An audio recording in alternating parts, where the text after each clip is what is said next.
We'll do a review from Abraham until where we're at. Jadi kita akan review sedikit tentang dia dari Abraham sampai di mana kita berada hari ini. This is a timeline I made. Jadi ini adalah timeline yang Pak Brand buat. I started it with Abraham about 2,100 years before Christ. Jadi saya mulai dari Abraham sekitar 2100 sebelum Masehi. Abraham's descendants went into Egypt because of Joseph.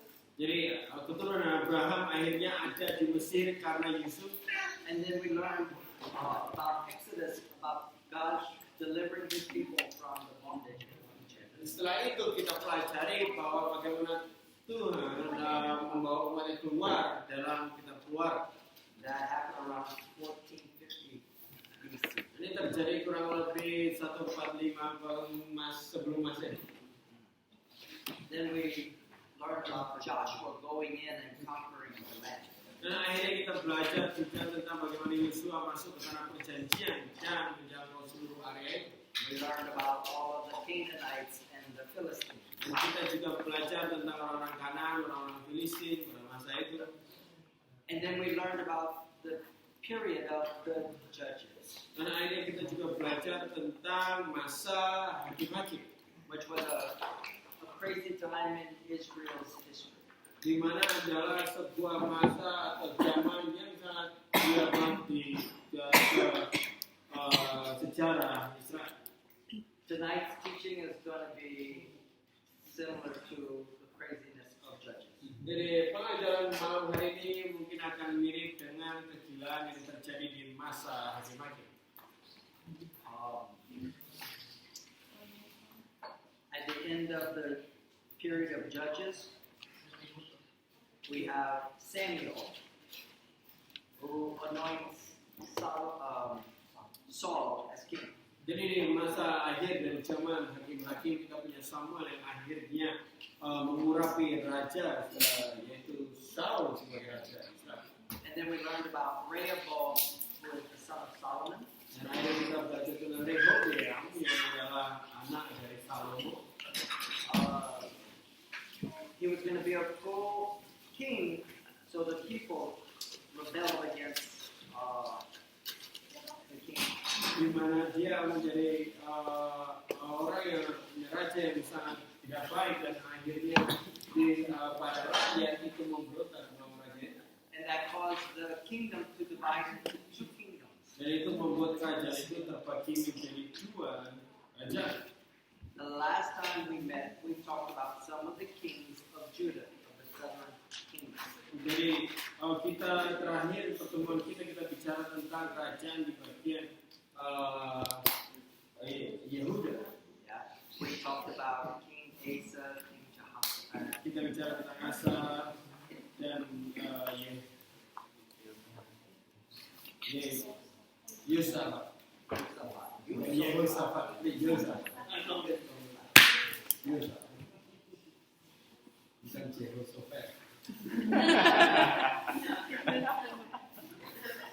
This is another timeline. Tonight we're only going to talk about that yellow stripe in the middle. Jadi ini adalah sebuah garis besar lainnya, tetapi kita akan bicara tentang yang ada di kuning di tengah itu. There's more drama tonight than in a Korean drama. Akan lebih banyak drama malam hari ini daripada drama Korea. We're going to talk about some kings in the northern kingdom tonight. Kita akan bicara beberapa raja di bagian utara hari ini. In fact, we're going to talk about the Omride dynasty of Israel. Dan kita akan bicara tentang Omri, dinasti Omri pada Israel pada masa itu. The Omride dynasty, do you guys know what a dynasty is? Apakah teman-teman tahu apa dinasti itu? It's when a king dies and the son becomes king. Dinasti adalah ketika si raja mati dan anaknya otomatis jadi raja.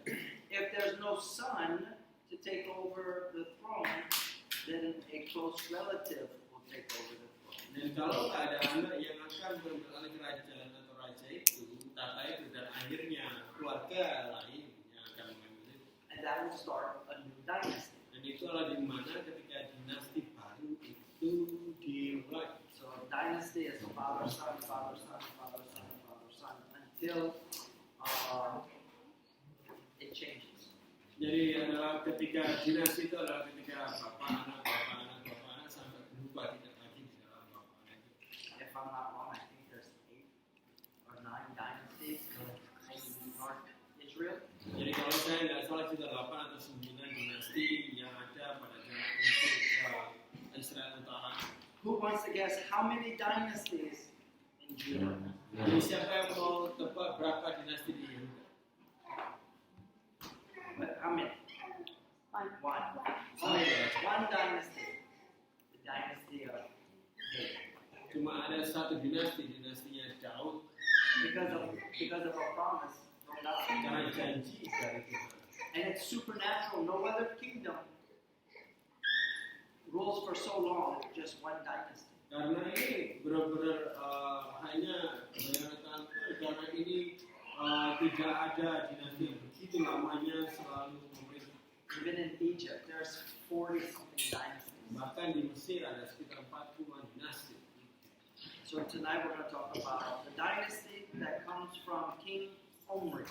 Jadi kita akan bicara tentang dinasti yang lahir dari keluarga Omri. Omri has a son called Ahab. Jadi Omri punya anak namanya Ahab. And Ahab has a son called Ahaziah. Jadi Ahab punya anak namanya Ahaz. And they have a son called Jehoram. Dan juga ada Ahaz punya anak namanya Yoram. It looks like a lot, but I think it's only around 40 years. Terlihat angkanya banyak mungkin, tapi kurang lebih dari sini hanya 40 tahun. Let's talk about King Ahab, the son of Omri. Mari kita lihat Raja Ahab, anak dari Omri.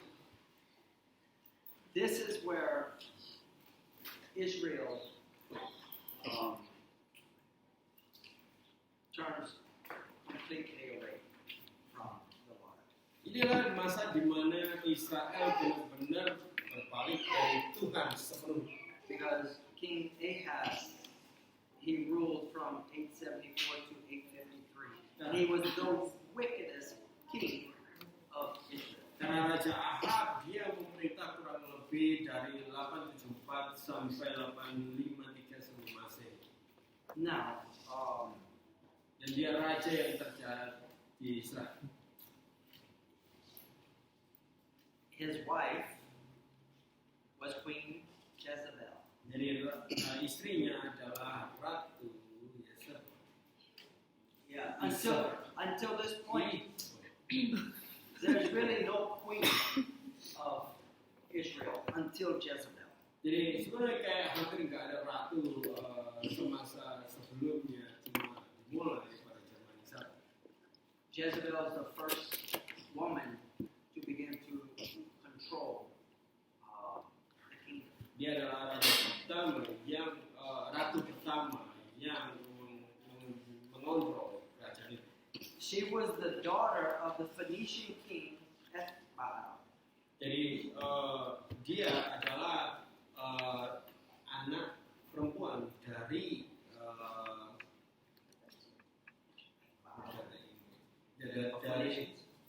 Fenisia, bangsa Fenisia yang juga dari Baal.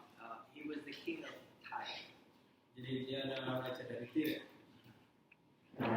She married King Ahab and made Baal worship the official religion in the north. Jadi pada akhirnya dia menjadi penguja Baal, di mana dia membuat orang di utara menyembah Baal. Her name means to exalt Baal. Namanya artinya untuk memuliakan atau memuliakan Baal. The Phoenicians' god that they worship was Baal. Jadi atau Tuhan orang Fenisia itu yang mereka sembah adalah Baal. And child sacrifice was very common in Phoenicia. Jadi pengorbanan anak-anak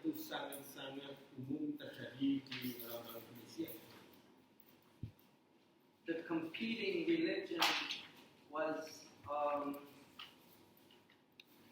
those who were still following Adonai or Yahweh.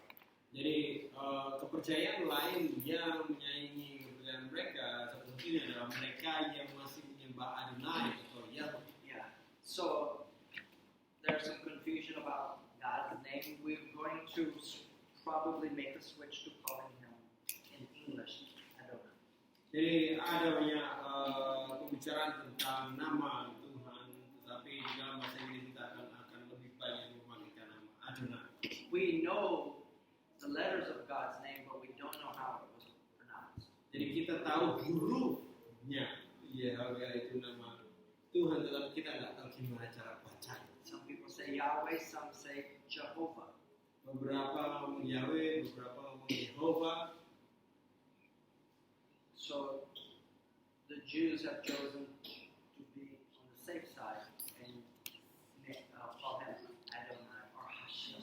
Jadi orang-orang Yahudi memilih untuk ambil amannya aja sehingga dia menyebut Adonai atau Hashem. So coming up soon, we're going to have a teaching on the name of God. Jadi akan secara bentar lagi kita juga akan bicara tentang nama Tuhan. And why many of the churches of the One Association have begun to use Adonai. Dan kenapa banyak gereja di asosiasi kita mulai pakai kata Adonai. But Jezebel began to kill all of the prophets. Dan tetapi Isabel mulai membunuh banyak nabi-nabi Adonai. But then she began to appoint and make many prophets of Baal. Tapi terus akhirnya dia mulai juga menuju banyak nabi-nabi Baal.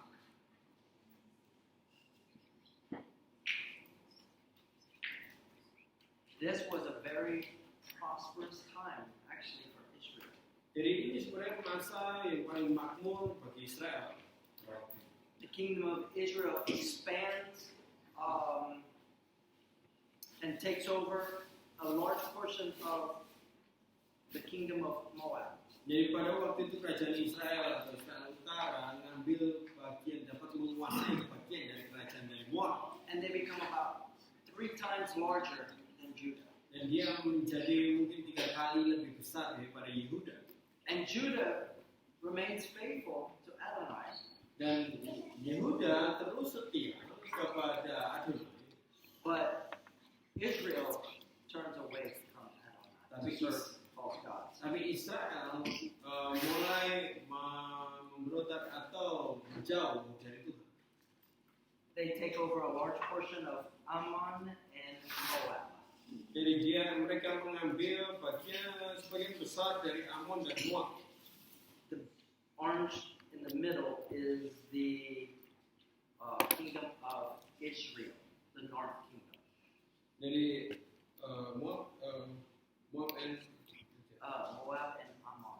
jadi bagian orange itu adalah kerajaan Israel.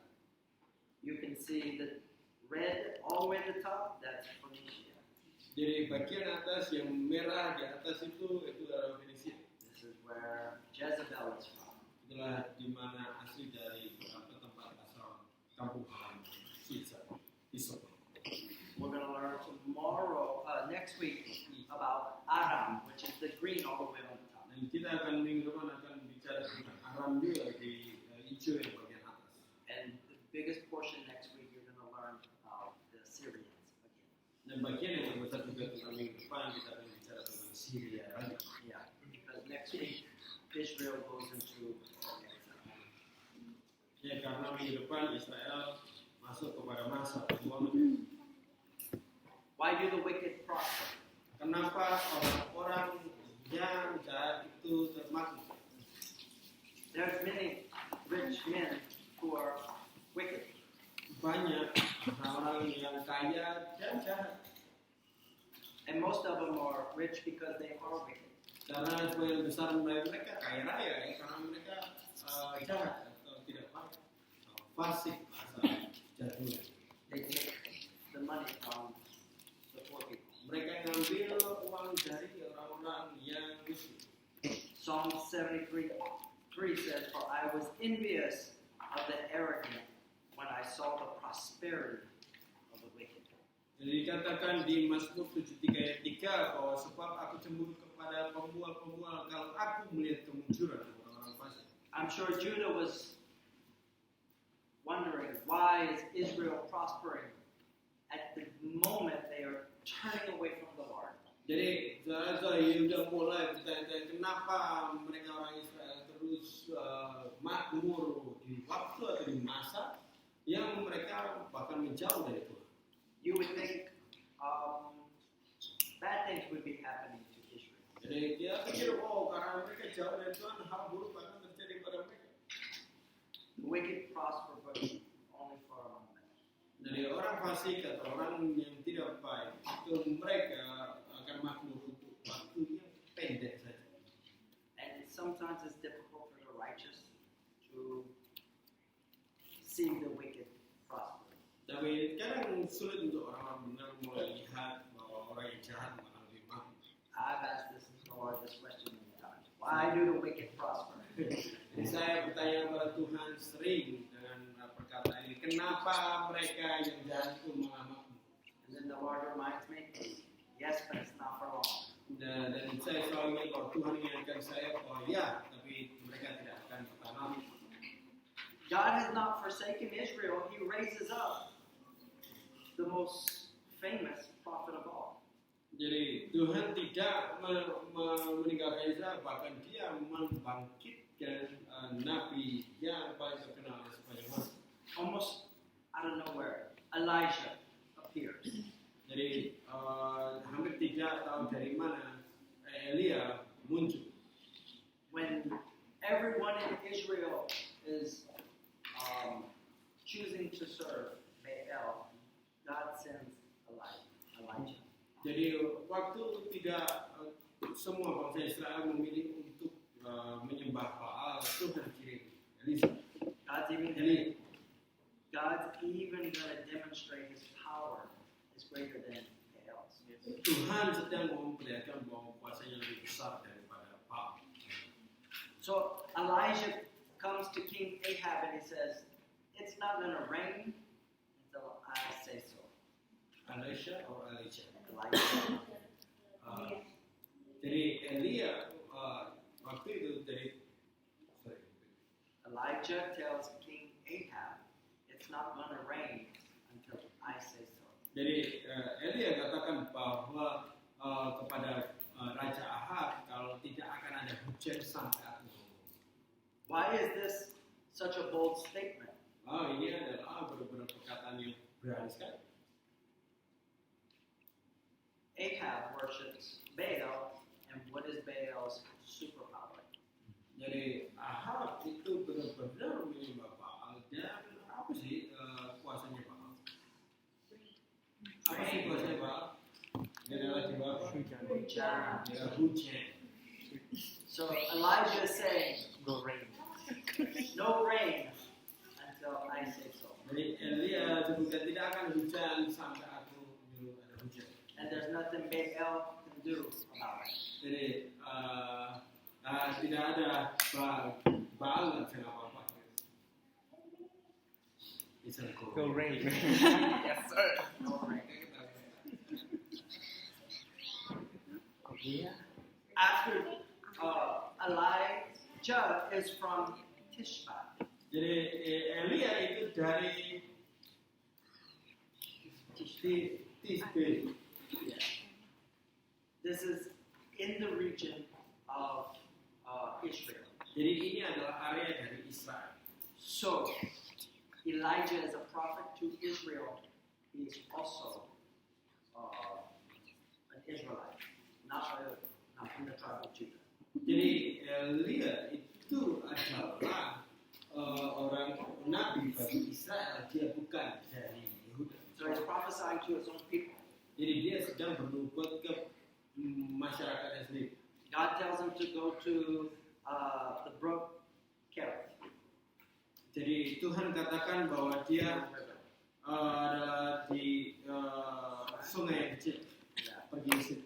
But it's not long. The river dries up because it doesn't rain. Dan akhirnya tidak lama kemudian airnya sungai So he travels all the way up to Zarephath. Jadi akhirnya dia melakukan perjalanan jauh sampai ke Zarephath. This is in the land of Phoenicia. Dan ini adalah area dari Fenisia. And he finds a widow there. And you can read the story about the widow. Dan akhirnya dia bertemu dengan janda di situ, dan teman-teman mungkin pernah membaca atau kalau bisa membacakannya nanti tentang ceritanya. And he stays there Dan dia tinggal di situ until the 3-year drought is over. sampai 3 tahun kekeringan itu selesai. So we're going to watch a video. I don't even know what video it is. This video is the end of the 3-year drought. Jadi video ini adalah bagian akhir dari 3 tahun kekeringan itu.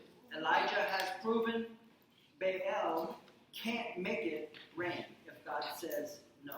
Jadi Elia itu membuktikan bahwa Baal tidak dapat membawa hujan kalau Tuhan memang katakan tidak. And this is the final challenge. Dan ini adalah tantangan terakhir. So let's see. This is going to work. This is a new phone. This is the first time I do it on this phone. Elijah and the priests of Baal, the Lord's prophet versus false priests.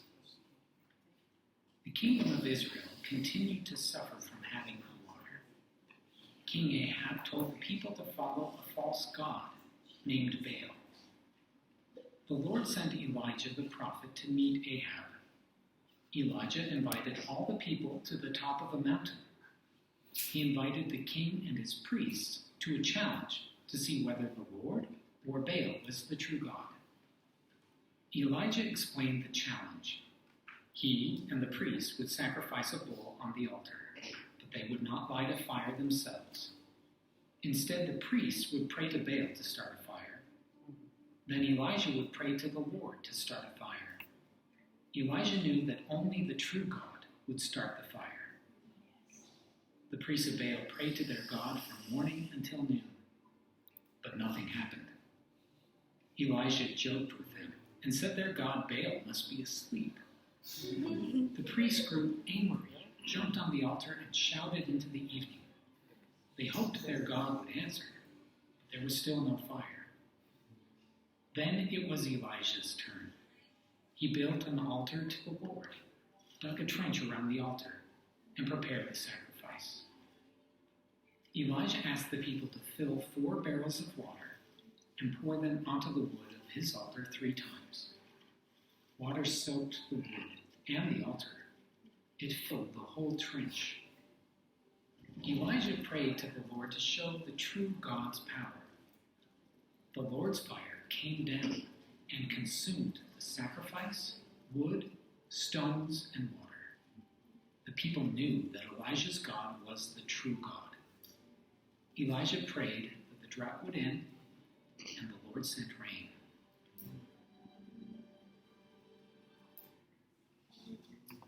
All right. So Elijah and the priests of Baal. So Elijah prays for rain, and it rains. Jadi Elia berdoa dan meminta hujan dan akhirnya hujan. This is God demonstrating to Israel that He is the true God. Ini adalah bagaimana Tuhan Adonai sedang mendemonstrasikan, memperlihatkan bahwa Dia adalah Tuhan yang sesungguhnya. But the problem is Jezebel, she's not ready to give up. Masalahnya adalah Isabel malah dia belum siap untuk menyerah. And she orders that Elijah be killed. Dan dia memberikan perintah bahwa Elia harus dibunuh. So Elijah runs and hides in a cave. Akhirnya Elia lari dan bersembunyi di gua. This cave is on Mount Sinai, Jadi gua ini di Gunung Sinai, where the 10 Commandments were given. di mana firman atau hukum Tuhan, 10 hukum Tuhan diberikan. You remember all of Mount Sinai we learned about? Apa teman-teman ingat tentang semua hal tentang Gunung Sinai yang kita pelajari? After a period of time, God tells Elijah, go back and anoint a man named Elisha. Jadi setelah saudara waktu Tuhan katakan bahwa kepada Elia kembali dan urapilah seorang yang namanya Elisa. So Elijah takes Elisha as a disciple. Jadi Elia ambil Elisa sebagai murid. And the story is that Elisha is plowing with 12 oxen. Jadi disebutkan bahwa Elia itu dia sedang memajak dengan 12 lembu. He offers the 12 oxen and burns his plows. Dan akhirnya dia meninggalkan hal itu dan dia bahkan juga membakar pembacanya atau bacaan. Now, Elijah and Elisha perform a lot of miracles, but we're not going to talk about a lot of Dan them. Elia dan Elisa melakukan dan menunjukkan banyak mujizat, tapi kita tidak akan menceritakan satu persatu hal itu. I don't know how much time they spent together, but the story says that Elijah was taken into heaven on a chariot of fire. Saya tidak tahu seberapa waktu tentang hal itu dan tetapi bahkan ditujukan bahwa ada di turun seperti api. So we're going to watch that video. Dan sehingga kita akan lihat video ini.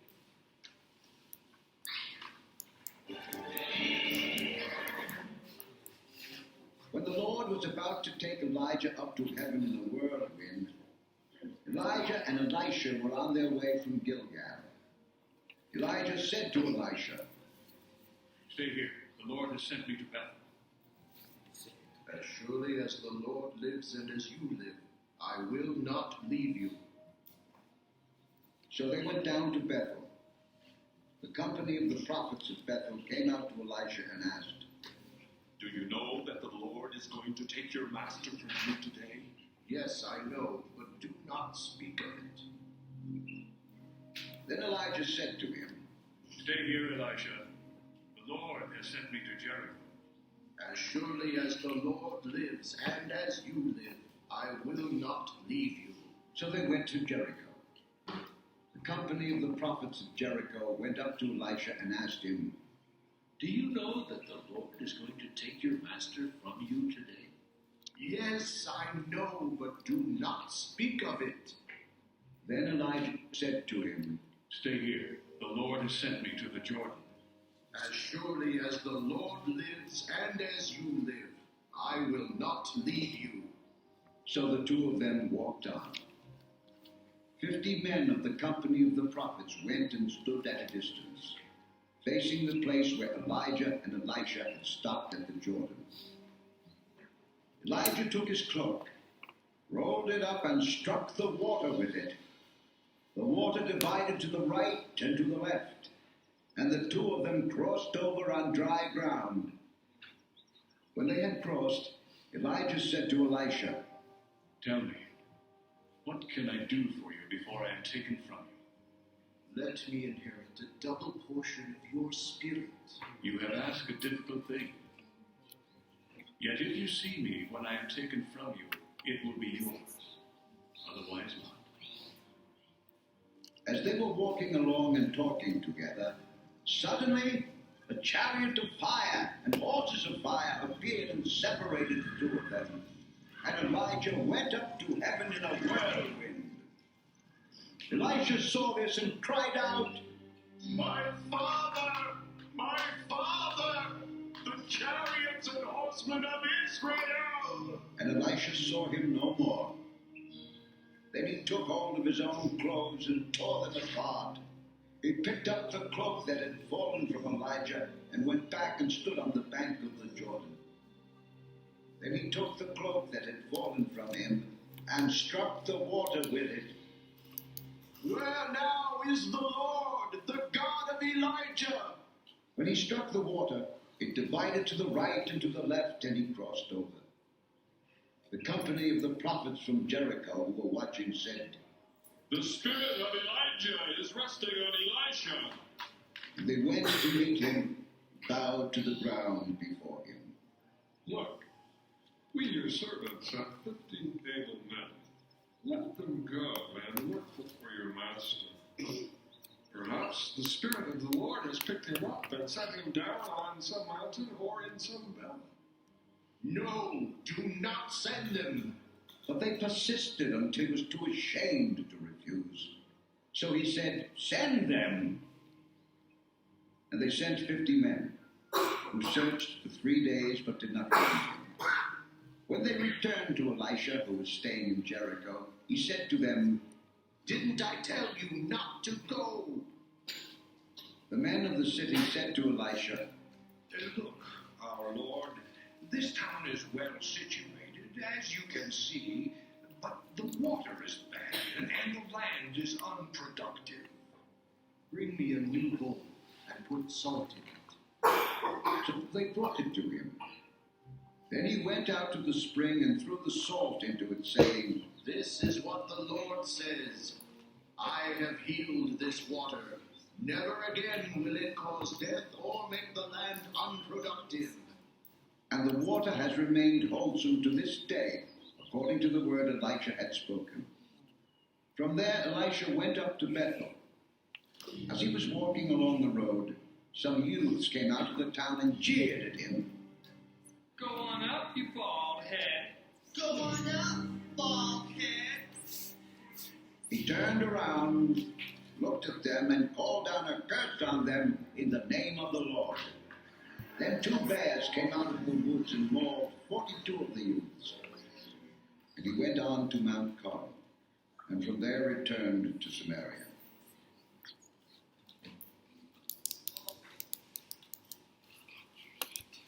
So Elijah asked for a double portion of the anointing.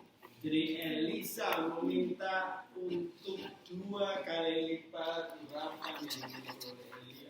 And Elijah says, oh, this is a difficult thing you ask. Dan Elisa mengatakan bahwa ini sesuatu yang sulit yang kamu minta. Not that it was difficult for Elijah to give a double portion, Jadi bukan untuk Elisa lebih sulit untuk mendapatkan 2 kali lipat urapan itu. but a double portion would mean double sorrow and trouble.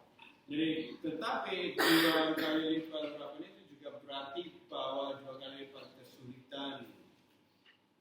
It would be twice as difficult for Elisha than Elijah. Dan akan 2 kali lipat kesulitan yang dihadapi Elisa daripada apa yang dihadapi oleh Elia. Elijah performed 14 miracles, Elisha 28 miracles. Jadi Elia memperlihatkan 14 mujizat, tetapi Elisa 28 mujizat. And many of the miracles are the same.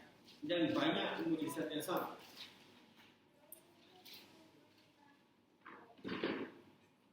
Let's talk about King Jehu of Israel.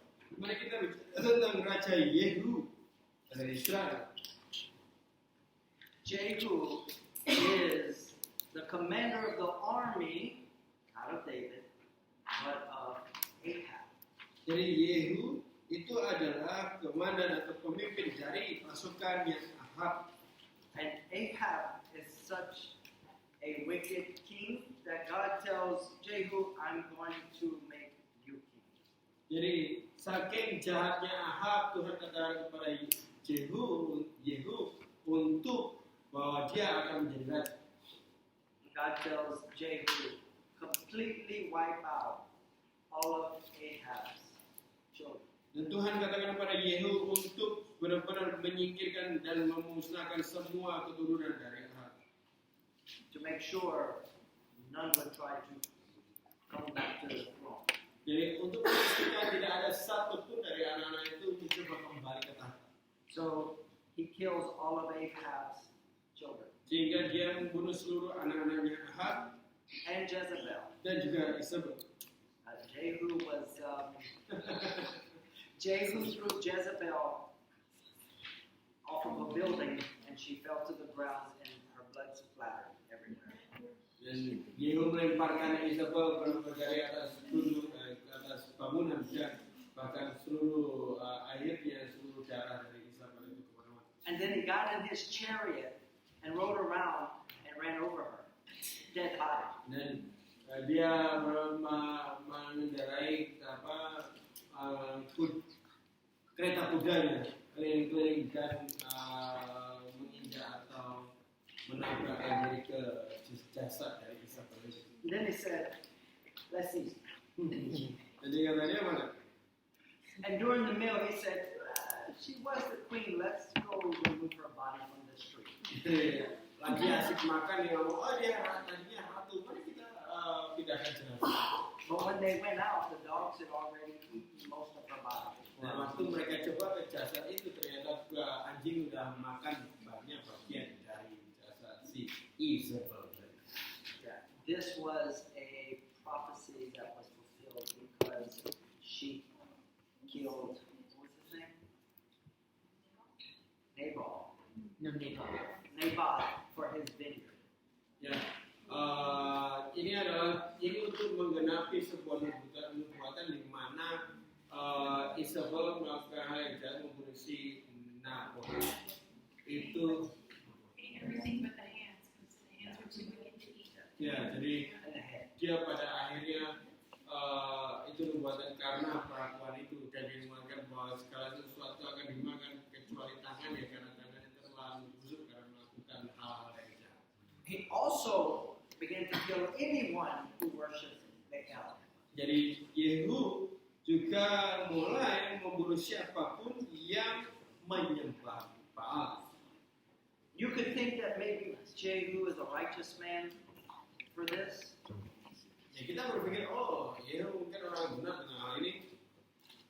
but I think he was just making sure Ahab's followers were all put to death. Saya rasa dia lebih kayak mau memastikan menyingkirkan semua pengikut-pengikut si Ahab. Because Ahab and Jezebel brought the religion to Israel. Karena Ahab dan Isabel tadi membawa keagamaan itu ke Israel. And that was a threat to his dynasty. Dan itu adalah benar-benar menjadi ancaman bagi dinasti dia nanti. He doesn't have to kill Ahab because Ahab was killed in a battle. Jadi dia tidak perlu membunuh Ahab karena Ahab itu mati di dalam perang. Go to which is Second Chronicles 21. I'm going to read 4 through 7. Mari kita kedua Tawarik 21 kita akan baca ayat 4 sampai 7. But before you do, Sebelum kita membacanya, Jehu is trying to make sure none of Ahab's descendants come back. jadi yang dia kita perhatikan bahwa Yehu itu mencoba untuk keturunan dari Ahab yang kembali. And he kills all the sons. Jika dia membunuh seluruh anak-anaknya, anak Ahab. But there is one person he doesn't think about. Tapi ada satu orang yang dia nggak kepikiran. Let's read about it in chapter 21, 4 through 7. Mari kita lihat di ayat 4 sampai 7 di pasal 21. Sesudah Yoram memegang perintah atas kerajaan ayahnya dan merasa dirinya kuat, ia membunuh dengan pedang semua saudaranya dan juga beberapa pembesar Israel. Yoram berumur 32 tahun pada waktu ia menjadi raja dan 8 tahun lamanya ia memerintah di Yerusalem. Ia hidup menurut kelakuan raja-raja Israel seperti yang dilakukan keluarga Ahab, sebab yang menjadi istrinya adalah anak Ahab.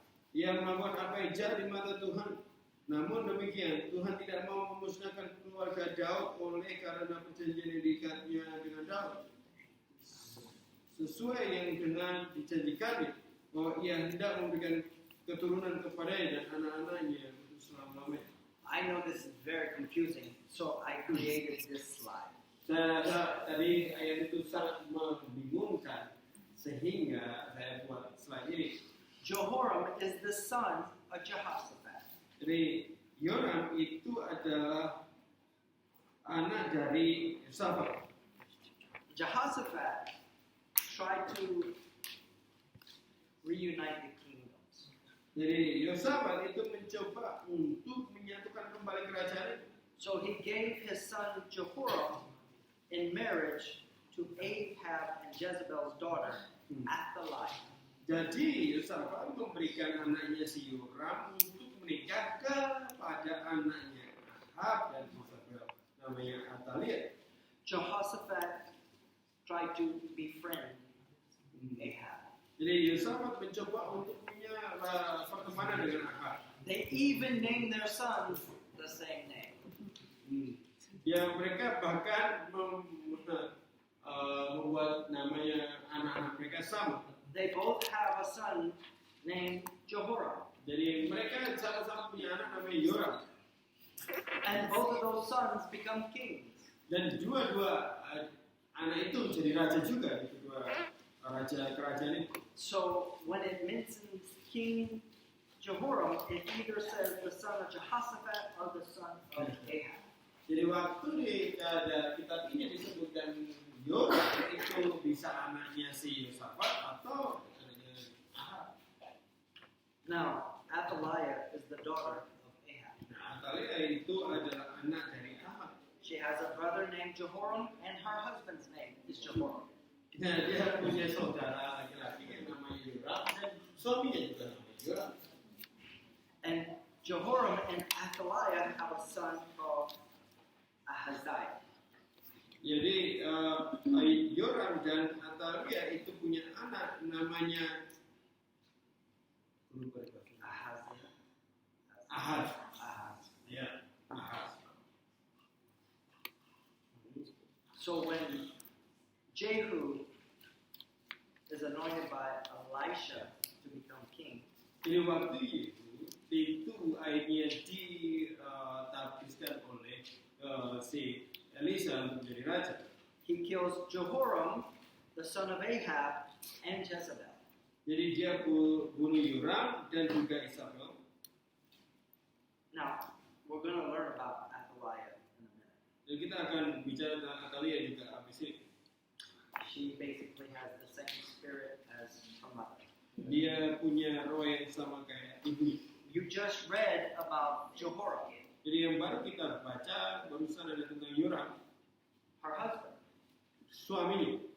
He is the king of Judah, but he follows after the kings of Israel.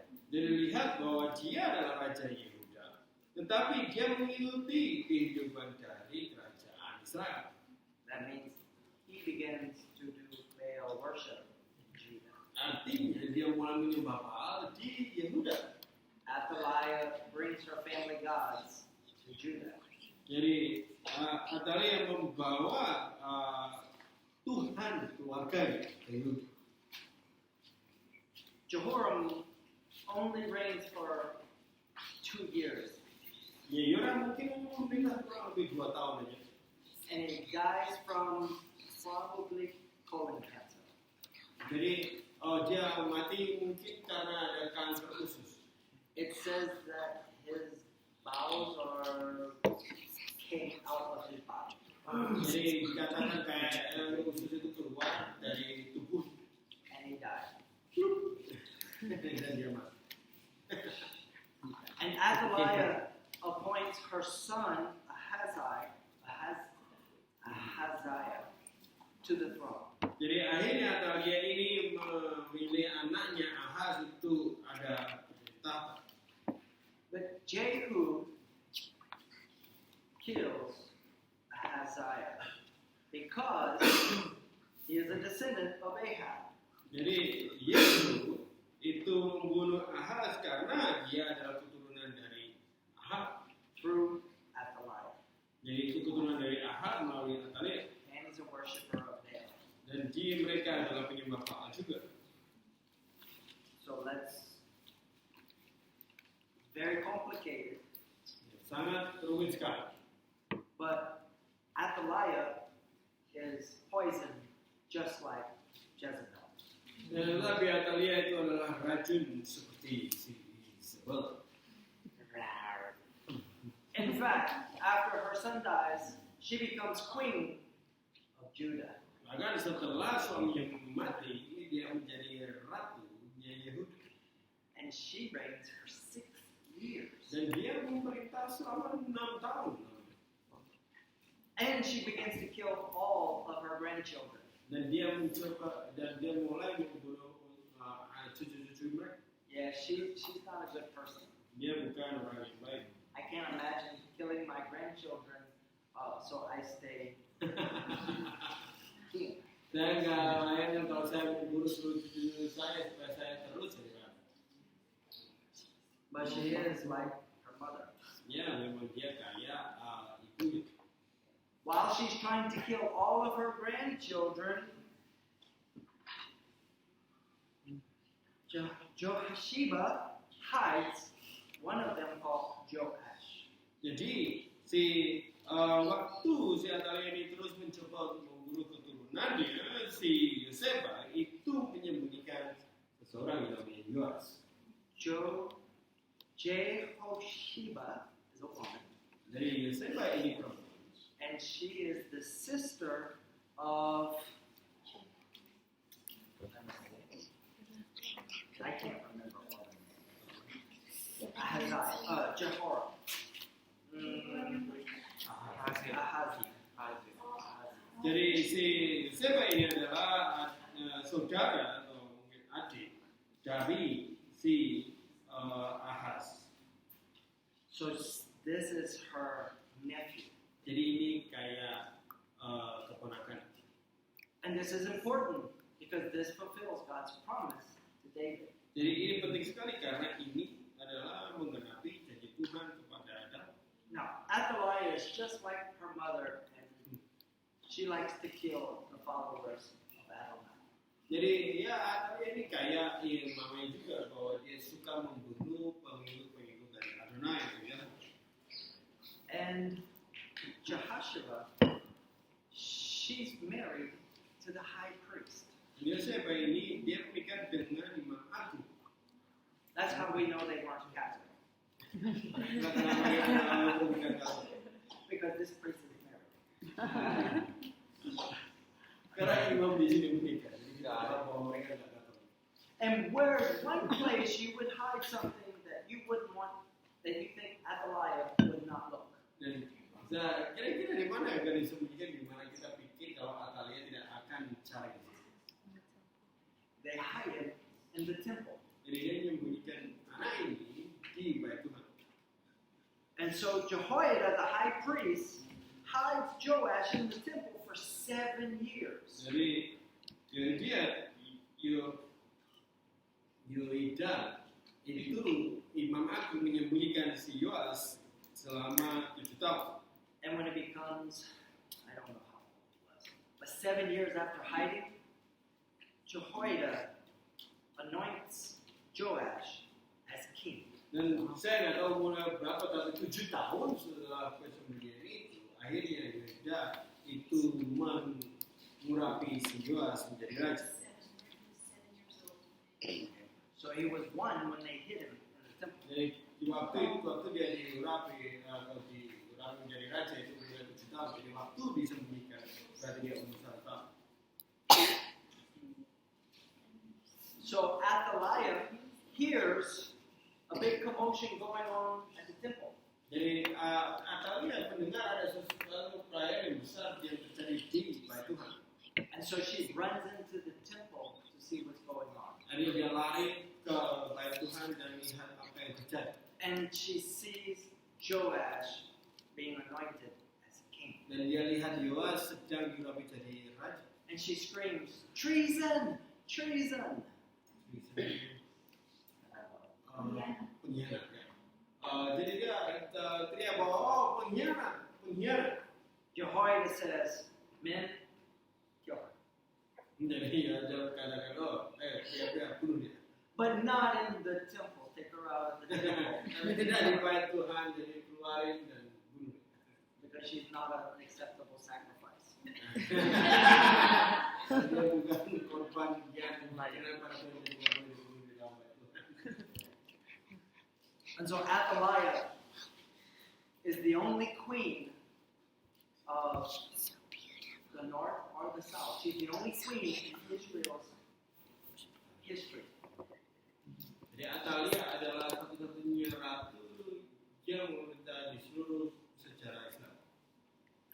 Self-appointed, wicked queen. Dia menunjuk dirinya sebagai ratu dan ratu dia bersama raja. Because this is a spiritual battle happening over the land of Israel. Karena ini adalah peperangan supranatural atau rohani yang terjadi di area Israel. And what Jehoshaphat thought he was doing good, but he allowed Baal worship into his kingdom. Jadi yang Yosafat pikir itu menjadi suatu ide yang baik, ternyata itu memungkinkan untuk dia membawa penyembahan Baal itu ke kerajaan. This is why we have to be careful who we work with. Itulah kenapa kita harus hati-hati pada siapa kita bekerja bersama siapa. Because Jezebel and Athaliah influenced everyone, and no one influenced them. Karena Isabel dan Atalia itu mempengaruhi semua orang, tetapi tidak ada satu pun orang yang mempengaruhi mereka. Neither one of them said, well, I can be a good person sometimes. Ya, nggak ada yang bisa mereka oh ya kita bisa jadi baik. No, they were murderers. Ya, mereka pembunuh. They tried to kill all of God's prophets. Kemudian mereka mencoba membunuh seluruh nabi dan Tuhan. Because the enemy, he has no mercy. Karena musuh tidak punya belas kasih. And so, this Baal worship is going to send Israel into captivity. Jadi penyembahan Baal ini yang membuat dosa bagi Israel, yang membawa Israel kepada pembunuh. They won't be able to get the Baal worship out of Israel. Jadi mereka tidak akan mampu mengeluarkan penyembahan Baal ini keluar dari Israel. The only way that God can fix this is by bringing them to captivity. Jadi satu-satunya cara gimana Tuhan bisa merubah hal ini bagi hari ini adalah membawa mereka kepada perbudakan atau pembunuhan. So next week we will talk about the exile of Israel. Jadi minggu depan kita akan lihat bagaimana pembuangan Israel And Assyria who takes them captive. dan Syria yang menawan mereka. And then the following week, it's Judah's turn to go into exile. Dan juga di minggu berikutnya kita akan lihat bahwa Yehuda balik kepada pembuangan. Because of their Baal worship, the Lord allows Babylon to take them captive. Nah, karena seluruh penyembahan mereka kepada Tuhan membiarkan mereka ditawan oleh Babel. So the next 2 weeks, we're going to learn a lot about Syria and about Babylon. Jadi dua minggu ke depan kita akan bicara dan belajar tentang Syria dan Babilonia. And those empires and what made them great. Dan kerajaan itu dan apa yang membuat kerajaan itu luar biasa besar. And how God used them, but then judged them because of their wickedness. Jadi bagaimana Tuhan memakai mereka, tapi habis itu Tuhan menghakimi mereka karena kejahatan mereka. So that's our teaching for tonight. Dan ini adalah pengajaran kita untuk malam hari ini. We have a baptism. Kita punya